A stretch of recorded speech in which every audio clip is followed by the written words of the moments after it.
তো আমার ধারণা আমরা দল নিরপেক্ষ এবং বস্তু নিরপেক্ষ বলেই আসলে আমাদেরকে এই দায়িত্বটা দেয়া হয়েছে, এবং এখনো পর্যন্ত কোনো পক্ষপাতিত্ব করেছি এরকম কিন্তু আমার মনে হচ্ছে না। কাজে অন্য তত্ত্বাবধায়ক সরকারের সাথে এই অন্তর্বর্তীকালীন সরকারকে আপনি মিলাতে পারবেন না। অন্য কোনো তত্ত্বাবধায়ক সরকারকে 6 মাসে 300-র মতন বিদ্রোহ দমন তো না, বিদ্রোহ অ্যাড্রেস করতে হয়েছে, আমরা কিন্তু দমন করিনি, সামাল তো দিতে হয়নি।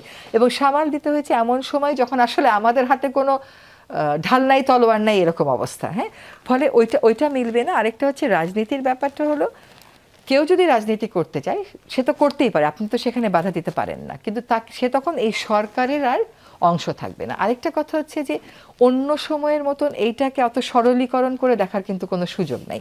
আপনি যদি যে সদস্য চলে গেলেন আমাদের মধ্য থেকে তার পদত্যাগ পত্রটা পড়েন, সেখানে তিনি স্পষ্ট লিখেছেন যে আমি একটা প্রত্যাশার জায়গা থেকে এই সরকারে এসেছিলাম, সেই প্রত্যাশাটা ফুলফিল করতে আমি মনে করি সরকারে থাকার চাইতে আমার রাস্তা, তার মানে সে তখন একটা পক্ষ বেছে নিল, কিন্তু সরকারে থাকার সময় পক্ষ বেছে নেওয়ার সুযোগ নাই বলেই সে মনে করলো যে আমি রাজপথেই যাই।